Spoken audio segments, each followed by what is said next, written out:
Gentlemen, welcome back to another Gran Turismo 7 video. Hope you enjoyed that cinematic intro that I made. It's this new little twist that I want to add to my videos to try to differentiate from other channels. It takes a very long time to put them together, but I think it's worth it in the end, so I hope you enjoyed it. Anyways, for today's build, we have the Mines Lancer Evolution 6. Now, the way I set this car up is very similar to the real-life one, but there are a few differences that you can make to it in case you want it to have a little bit better drivability, so we'll be going over that as well. So for the setup, we have a height-adjustable sport suspension. You can go fully customizable if you prefer. All the settings on the height-adjustable suspension are left the way they came. Up next, we have a full control ECU with 94% power output, followed by a medium RPM turbo and a high-capacity intercooler.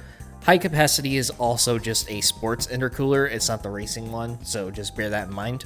We have a racing air filter, muffler, and exhaust manifold, along with sport brakes and a sport clutch and flywheel. So that's the setup I use to get the car to exactly 400 horsepower. The torque is a little bit higher than where it needs to be. I tried to bring it down, but this is the lowest I could really get it.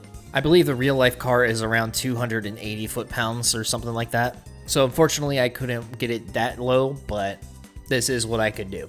Now, two things you can do to this to make it drive a little bit better is equip a fully customizable diff. I did not change the settings on it. I think they were just fine the way they were. And I also installed a torque vectoring center differential as well, and I set the power distribution to 40-60. This helps mitigate the understeer and also allows you to slide around and do donuts if you prefer. And that's how I had the car set up, not only for the opening intro, but also for the race itself. So just bear that in mind. And with this setup as a nice little bonus, it also ends up just under 550 performance points, so you would be able to use this in the Clubman Plus races as well as any online lobbies that are 500 pp rated. Over in GT Auto, the livery design is by MLEI 97. So that's about it for the setup of this Mines Evo 6. Thank you all for watching, and I hope you enjoy this build.